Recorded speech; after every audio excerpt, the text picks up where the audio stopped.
So a few weeks ago, I discovered the source of a collection of 6-word memoirs. And these collections are in a couple of books that also had 6-word titles, not quite what I was planning, and the most recent being It All Changed in an Instant. These autobiographies, essentially, these 6-word memoirs, are ones that distill lives down to what they value or what these people think about their life, what is most important or distinguished or interesting about them. The people that wrote it are some that are ordinary women, men, siblings like you and me, and some of them are quite famous. And so Catherine Camiano revealed that some are kind of tragic. The inspiration for the project ultimately was from an old tale about Ernest Hemingway, who changed and challenged himself to write a story in 6 words. And so he said in his very famously brief kind of style, this story: for sale, baby shoes, never worn. Powerful story in such a brief sentence. Of course, there were others that were a little bit more whimsical, some that were kind of fun even. You can tell the personality of folks a lot by how they chose their 6 words, much like screenwriter Nora Ephron, who said, "Secret of life, marry an Italian." I wonder what your words would be. If you and I all got the chance to sit down and write these, what would be the way that we would fill those spaces and describe our lives? This has all made me think that for the joy and fanfare of Easter, for all of its mystery and complexity and excitement and celebration and all of its confetti eggs that will be going home with families, all the billions and billions of words we've used over centuries to tell about this moment, this event, and how often we fall short to help people fully understand the enigma that is the resurrection. Christianity itself ultimately has one 6-word biography, if you want to drill it down, and it is this: Jesus is risen from the dead.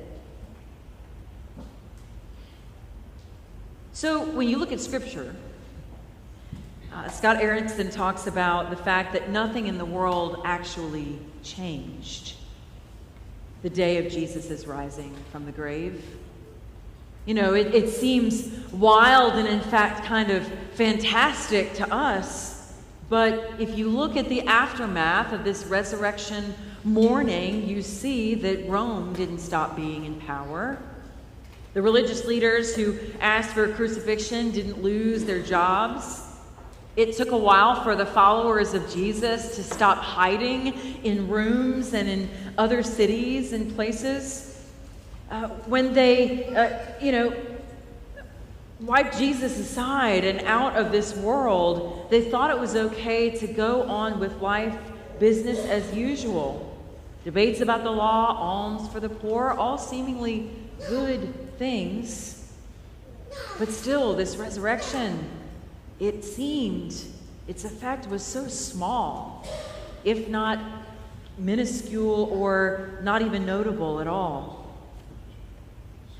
If you and I are honest with ourselves, there have been years, and maybe it's even this year, where we might feel that same way at our Easter services. You know, we wake up, we get 1 or 2 or 5 cups of coffee, put on something a little bit nicer than usual that would make mom or dad proud. We go to service together. we hear the trumpets, we hear the wall of beautiful music and sound coming to us in the pews. And we are in a place where all the stops are pulled out, and then we go to a great meal at home only to have that nice lunch, and it all still feels just the same. Our question today maybe isn't, didn't the resurrection happen? Because we're not about proving this or finding any evidence of it, as you might have seen some of our characters that Johnny read about, their approach to this moment.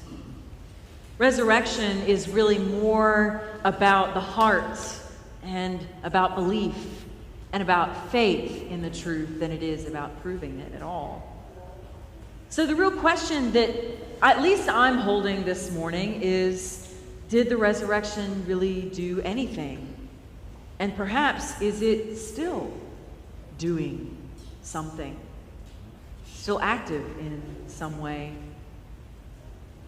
I think about that question when I look at stories, maybe you've seen them too, of different folks in Ukraine, musicians particularly, that find it their bound duty and purpose, their passion in life right now, to inject whatever level of joy they can in the midst of a war-torn nation. You see stories, if you look them up, about musicians pulling together whatever they could to make instrumentation happen, drums and guitars and strings.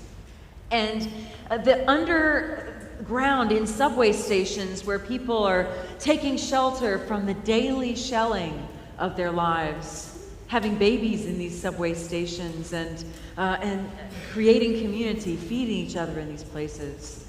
They offer music that becomes a small point of joy in the midst of ashes, a small bit of light in the place of paralyzing fear. In the same way, you have another story of one that literally in the battlefield, there was one that sat on a bucket and began to play and to sing the hymns of the Christian church. It's a powerful image, especially when we find that he was sitting in the midst of air that literally could smell like death in the gray of the skies. It almost gives a different view to this question that the messengers asked of those in Jesus' time in the wake of his passing and rising. This question, why are you looking for the living among the dead? It was a question born out of love, and it was a question born knowing the thing that Jesus already knew and was trying to model and show for us as a sign of hope. This fact that sometimes we have to go through a bit of death before we can ever really experience in a full-bodied and full-hearted way the new life that we seek. Some of you may have read The Divine Comedy. It's a story that tells of a night where, in the middle of his journey of life, a guy named Dante comes to himself when he was really lost. And he meets a spirit who promises to guide him all the way to heaven. This journey to heaven was actually requiring him to go through the very bowels of hell. You could hear this even in our affirmation of faith that we said today. Often it is taken out, this descended to hell phrase, because we like to keep things light and positive in the Methodist Church. But it's true. Jesus went down into the very pit of evil, and yet rose up to say that even it could be redeemed. And so he went down into the bowels of hell, and then finally ascended, went up and up. And when he was drawing near to paradise itself, the story says that he hears an ancient and indeed different sound in the distance. Putting his head to the side, kind of cocking it right where he could strain his ears to hear what was possible, strain his ears to hear a whisper that maybe he needed to hear, wanted to hear, hoped to hear.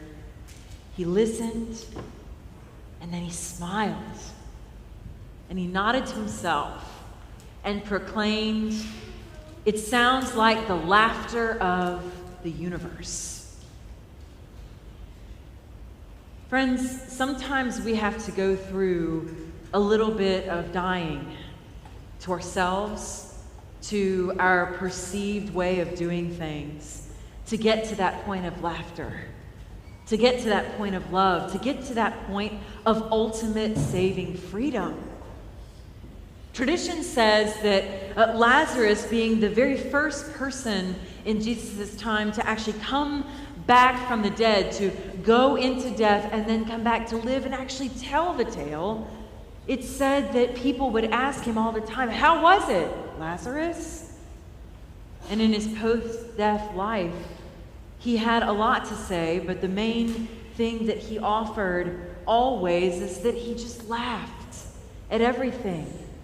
Not in a mocking or a joking way, but just the ridiculousness of human life, that even in the midst of all of our struggle and trouble, that we might think that actually love could be overcome, that death would have its final say and word. It seemed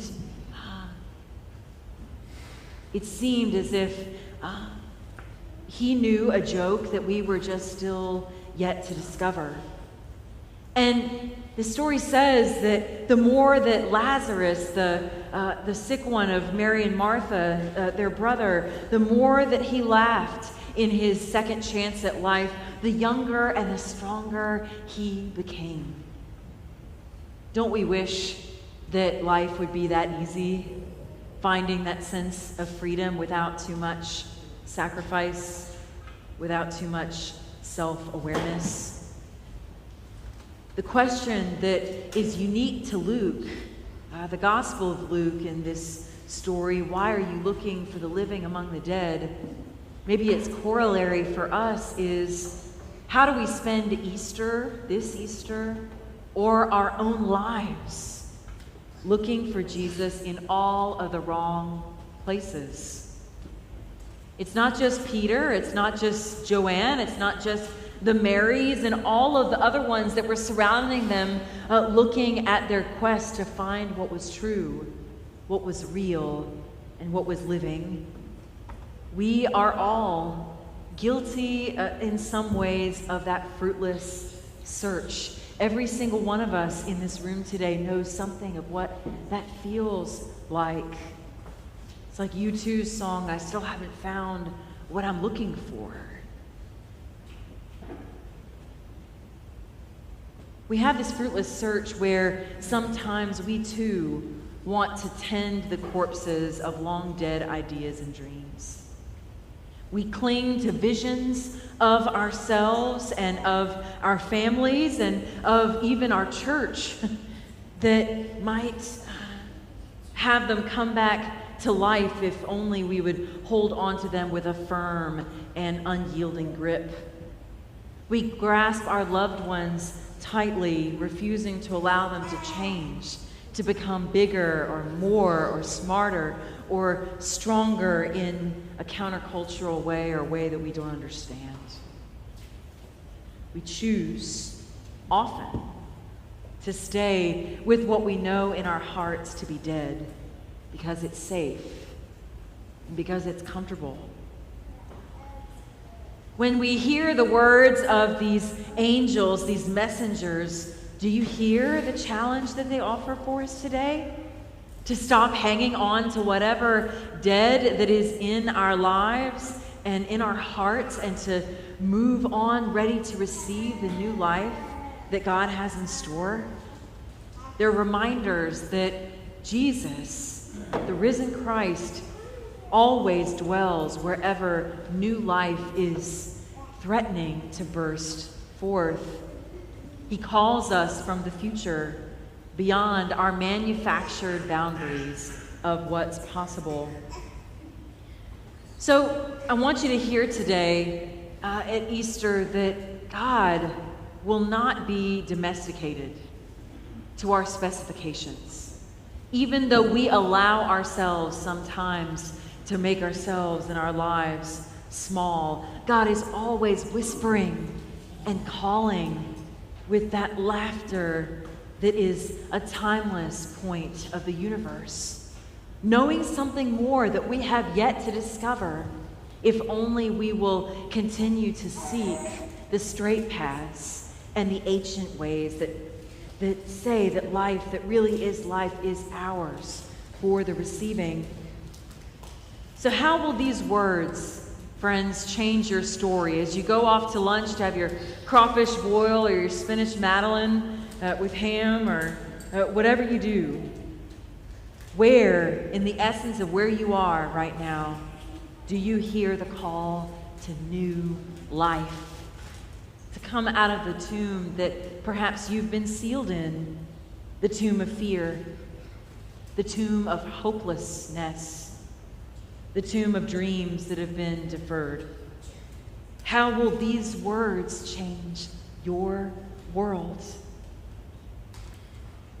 This story still has something to say for a world at war, a culture at odds, and for people in pain. We can waste a whole lot of time looking for Jesus in the wrong places, but his love works beyond whatever death we experience.